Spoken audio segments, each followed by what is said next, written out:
we'll go ahead and get started. Good morning, and thank you all for joining. I'd like to welcome everybody to the Watershed Wednesday. I'm Emily Decar. I'm the Ag Coordinator for the Upper Susquehanna Coalition. Watershed Wednesdays are hosted by the Upper Susquehanna Coalition and the Otsego County Conservation Association. So we also have Amy on the phone. She's hosting the Zoom call today. These weekly sessions are taking the place of the Upper Susquehanna Watershed Forum for 2020 since we're unable to meet in person. We have 2 more sessions scheduled for 2020, the next 2 upcoming Wednesdays, and we'll post the schedule at the end of today's session. To get things started, I'd like to introduce our presenter today, Miranda Palmer from the Tioga County Soil and Water Conservation District. Miranda's been developing customer testimonials from landowners regarding recent implementation projects. So she's going to go over some of the ins and outs of creating live video testimonials and show us some examples. With that, I'll turn it over to Miranda.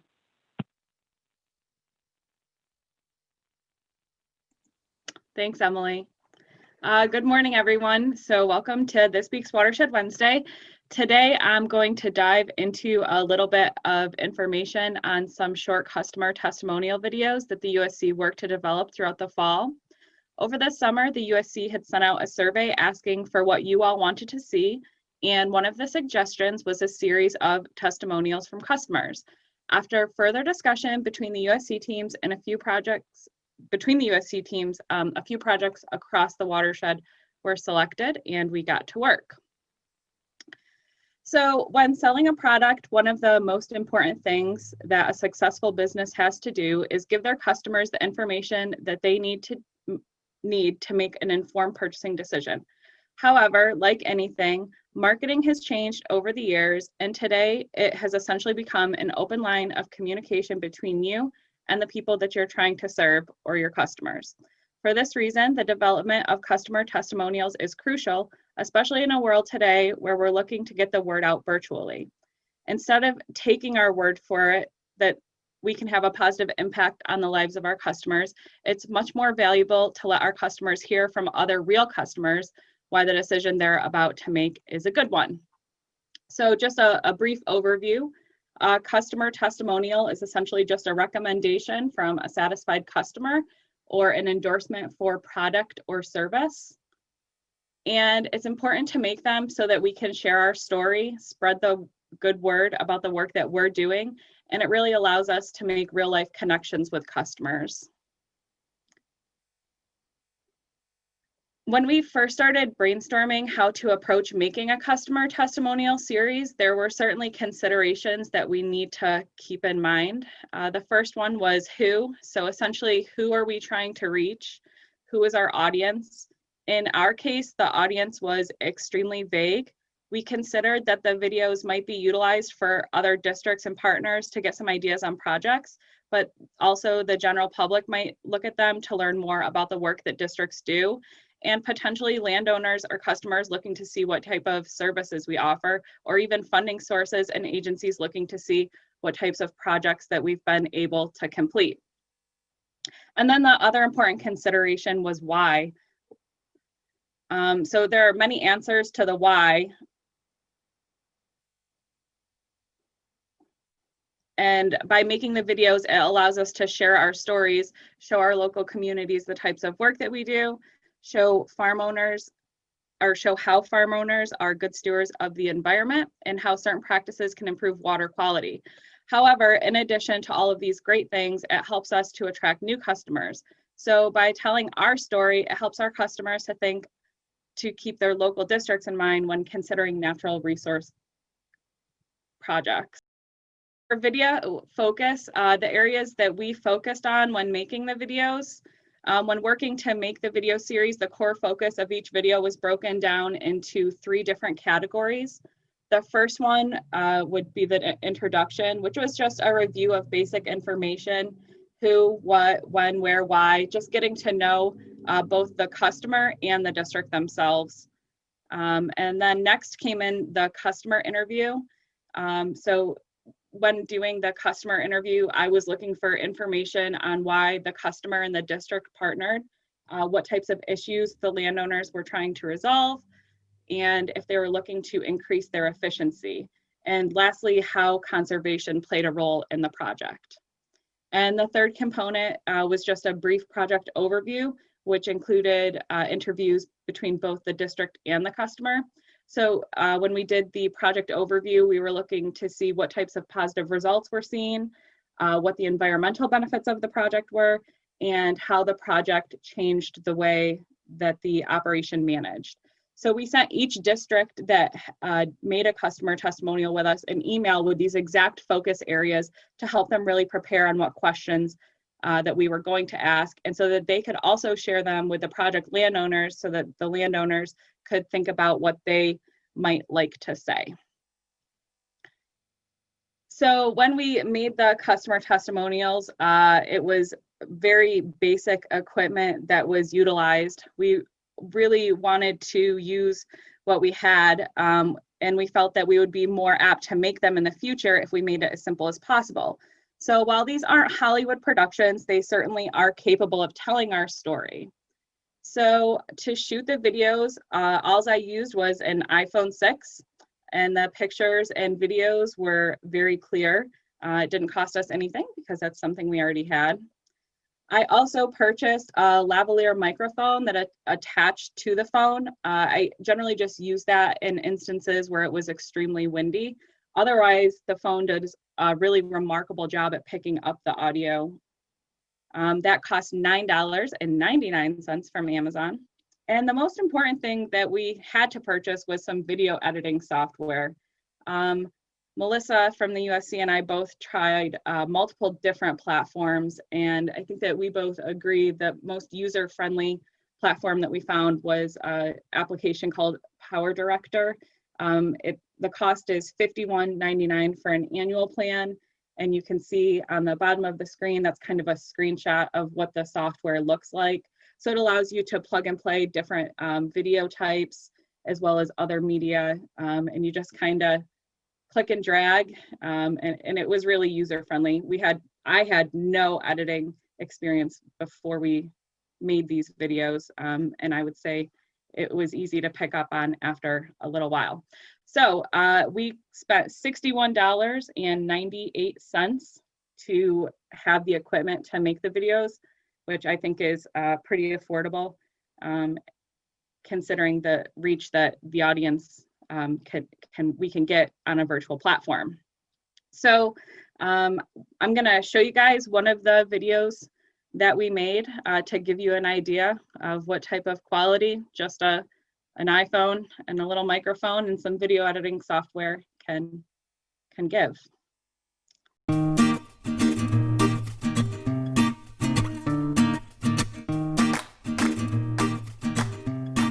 My name is Marvin Moyer.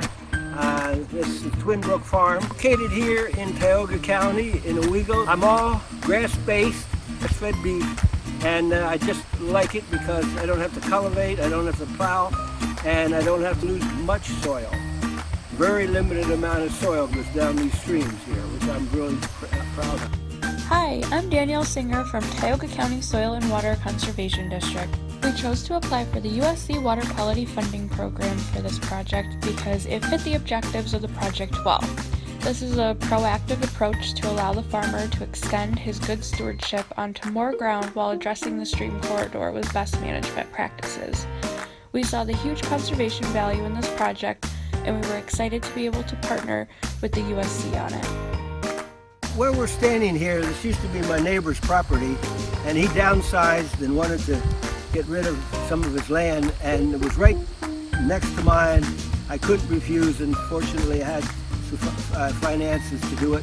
But it was all cropland, and I grassed.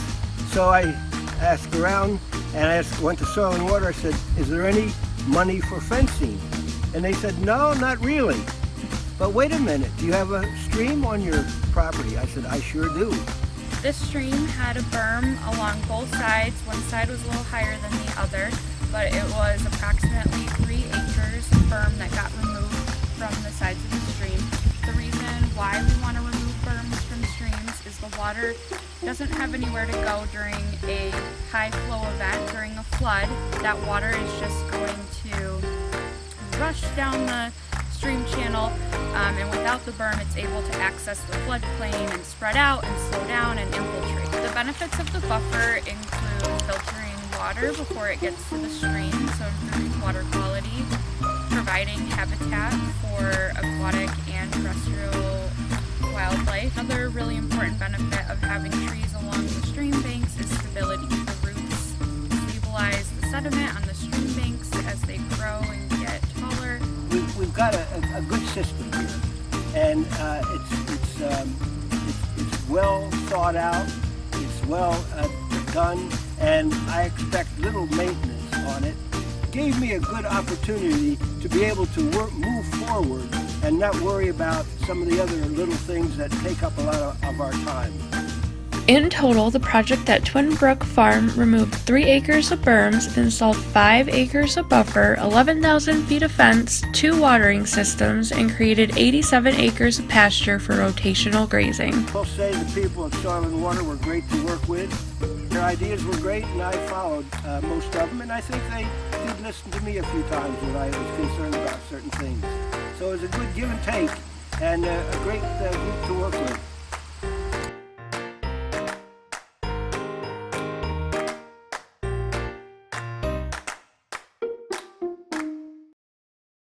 So that's just an example of one of the videos that we made. And then I thought it would be important to go into some of the things that I learned while making the videos. So let me share back to the presentation.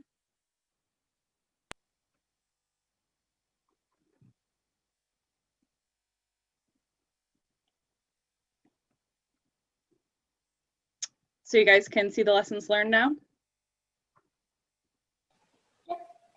Okay, perfect. So some of the lessons that we learned specifically in that first video that we watched, your phone needs to be held horizontally. So the Moyer video was the first one that we did, and I didn't realize that at the time. So when putting that footage into the video editing software, it couldn't be blown up big enough. So always have to take the video in landscape. The next thing was checking the weather forecast. So definitely something that I hadn't considered, but you want to see if it's going to be gloomy, rainy, or even windy. Wind was impossible to escape at some of the sites that we went to. So you can try to hide from it in a low area, such as a creek bed, or a location with trees, kind of like the buffer that we were in. But it's incredible how much wind noise you still pick up with the microphone.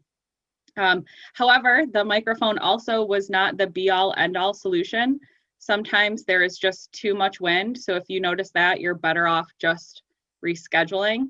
The next thing was frequencies from electronic transmitters. So we were out at a site in Cortland doing a video, and we used the little microphone because it was very windy. And when he stood next to the electric fence, you could hear the frequency tick in the video.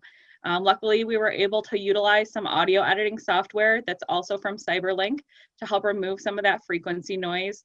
I was able to use it free for 30 days, so that's something also to consider. However, in the future, it could cost an additional $100 to have that software if it's something that we were looking to utilize frequently. Another thing that came into consideration at that Cortland visit was the microphone cord length. In that first video that we watched for the Moyer farm, we didn't use any microphone, and Marvin was able to stand far enough away, but we were also able to still hear the audio really well.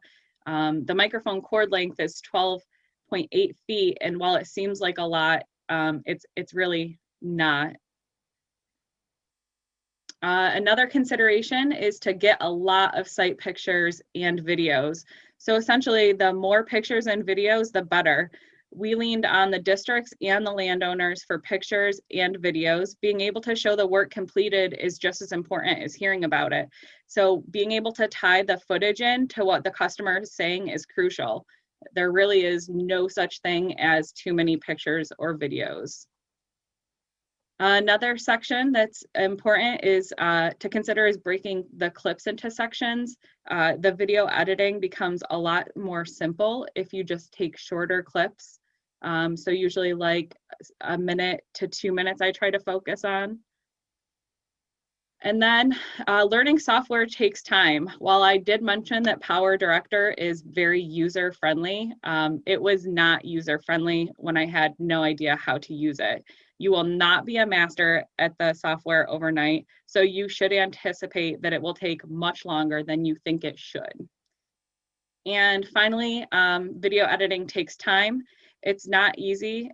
It's not as easy as going out and getting the footage, bringing it back and slapping it together. To make a finished product, there's a lot of editing that has to take place.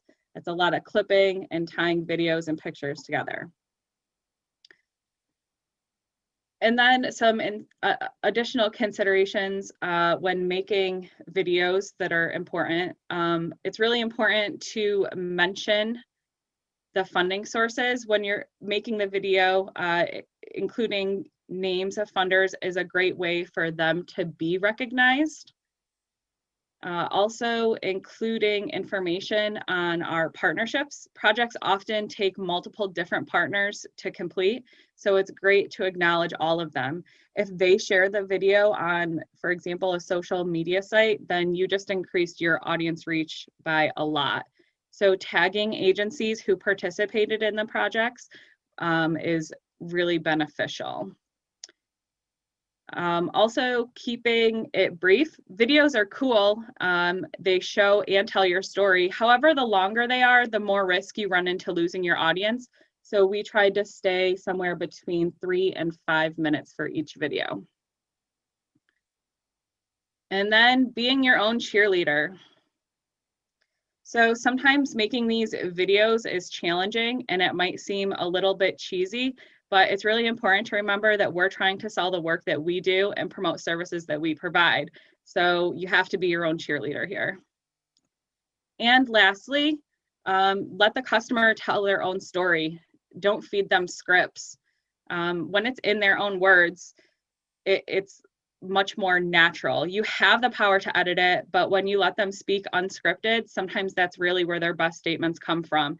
You don't want it to feel forced or scripted, as the whole goal is to remain as genuine as possible. We're just trying to get the landowners to make connections back to the positive experiences that they had while working with us. And that is a little bit about the testimonials that we put together. Does anybody have questions? Yeah, we have a few questions in the chat. First question is, can you provide an estimate of how long it took you to complete the video that you just shared, from fieldwork to making the video into a finished product? So I would say you should anticipate a half a day in the field and then at least another 2 days total of video editing. So I would say roughly 20 hours per video.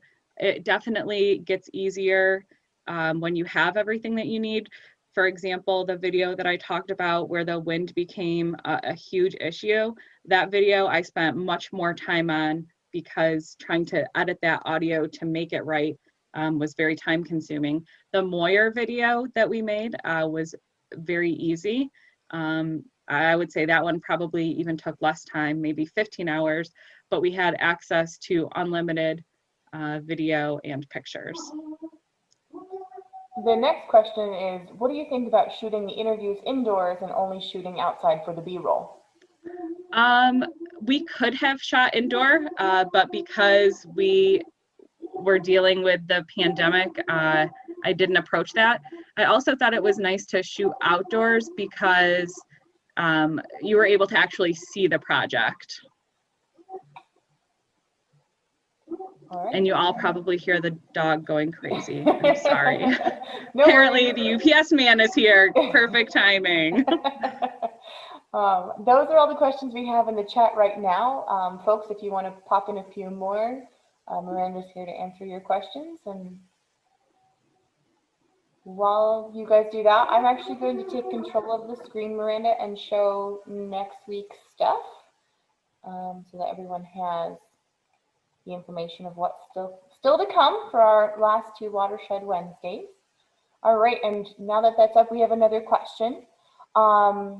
This is, Alyssa says, I've never put a video together, but plan to. Do you have any trouble exporting or posting anywhere? Any length requirements for particular sites? There was no issue in terms of posting to any of the sites. The videos are pretty large in size, but it hasn't been an issue. The only thing that I've run into is the amount of time it takes to upload a video.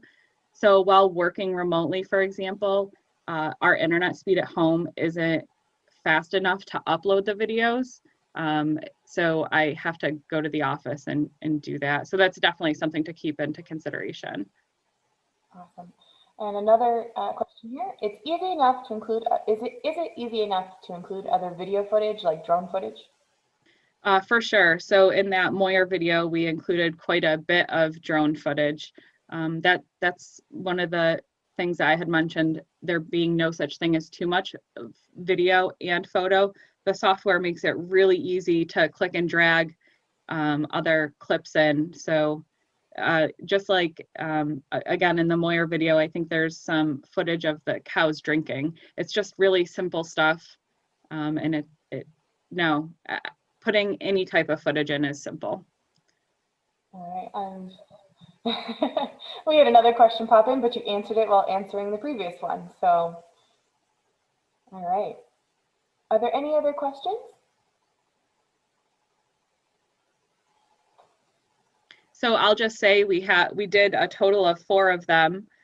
So you guys just saw one of them, but if you're interested in watching the rest of them, the goal is to get them up on the USC Facebook page at some point next week. And it'll just kind of give you a better idea of how the other 4 turned out, or the other 3 rather, turned out. And I think that you can see through each one those lessons learned. I did not buy the music. It was all royalty free. There was 2 different websites that I used.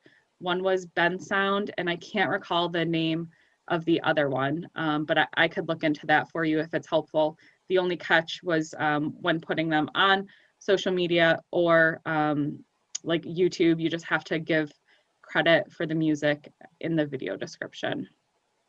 And yes, Lydia is correct. There's also a Hickory's Park video on the USC Facebook page, and that's another one that we developed with the same software. And I also will mention really quickly the beneficial, the reach that you can have on social media. Tioga County independently premiered a series called the Tioga County Dairy Tales. And that was 5 videos of Tioga County farms, just a little bit of farm history, and also some types of BMPs that they had implemented. And we had over 85,000 video views. So it's really impressive to see the goal or the work that can be accomplished through social media. So I think more than ever, it's really important to be doing this work now.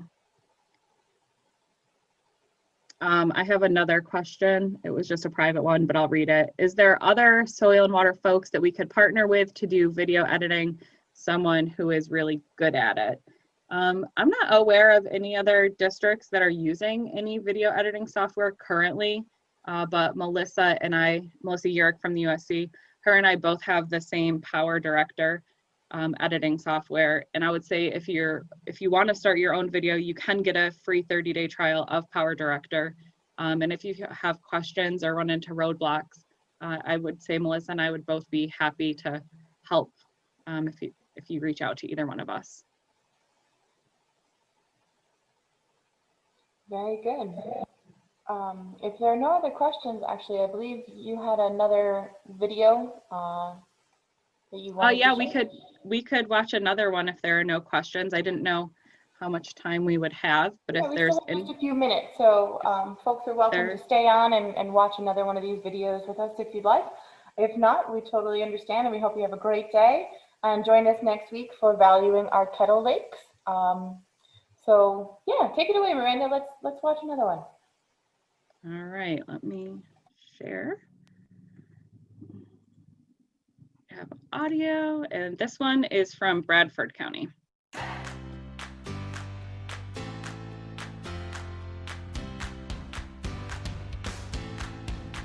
I'm Joe Catrini with the Bradford County Conservation District, and today we're here on the farm of Aaron Signor along Browns Creek, which is a major tributary to Sugar Creek.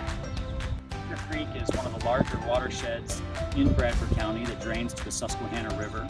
I'm Aaron Signor, owner of Signor Farms. We raise Scottish Highlanders for beef. We've been in the business for 10 years. We have 87 acres here. Approximately 60 acres are tillable. Some of that's split up with pastures that we graze. The issue I was experiencing was bank erosion and stream migration.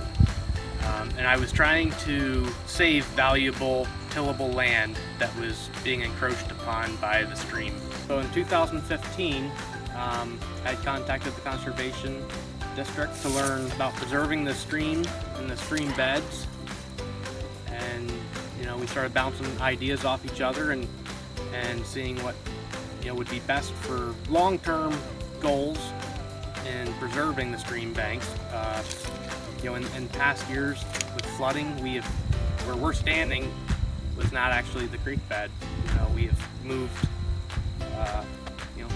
20 feet this way in a short amount of time, and my goal was to preserve what we had from destroying more land that would make it unusable. So the work on Browns Creek really started back in 2006. We worked with the Sugar Creek Watershed Association to do a complete inventory of all the erosion sites in the Sugar Creek watershed. So Browns Creek is one of those streams that we did an assessment on. So we had historic data on some of the erosion sites and the concerns that we have with stream bank erosion and property loss. From there, we worked with the Sugar Creek Watershed Association again and received some grant funding to do additional work in Browns Creek watershed. We had some additional funding to do a small project here on this farm. However, the farm was in a previous owner's hand and they didn't want to continue with the project. So a few years went by and Aaron purchased the farm, and he showed an interest and an enthusiasm about preserving his land and making some environmental and habitat improvements within the stream corridor. When we approach a landowner, we're always looking at the environmental improvements, but we really want to tie in a particular management style of that landowner as well and make sure that those environmental improvements are met, but it has to meet the management style of that operation for it to be a successful project. So with that limited funding that we had through the Growing Greener grant, we came up with a plan and to do a complete restoration of the whole farm in this stream corridor here. We reached out to the Upper Susquehanna Coalition for additional funding. So through a NIFWIF grant that USC had, we were able to do work all the way through this corridor and install a really substantial riparian buffer and do a lot of grazing fencing that we wouldn't have been able to do with just that original Growing Greener grant. Yeah, so my experience working with the Bradford County Conservation District it was good that it brought a lot of different outside ideas. Working with the ag team, we were able to bring together all of our ideas to make an efficient operation that will last for many, many years. Yeah, it was really a kind of a coordinated effort. We were really happy to work with an engaged, enthusiastic landowner who had a lot of ideas of his own that he brought to the table. So we never really want to go to a farm and kind of tell them what they have to do. So we worked with his management style, and he had a lot of great ideas, and we kind of brought that all together from a technical stream standpoint and from an agricultural team standpoint, and did a really great complete project on the farm here.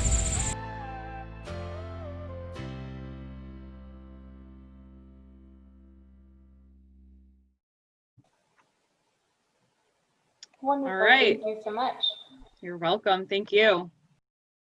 Thank you for joining us again, everyone. Like I said, join us next week, and we are excited to see you for valuing our Kettle Lakes, and have a wonderful day.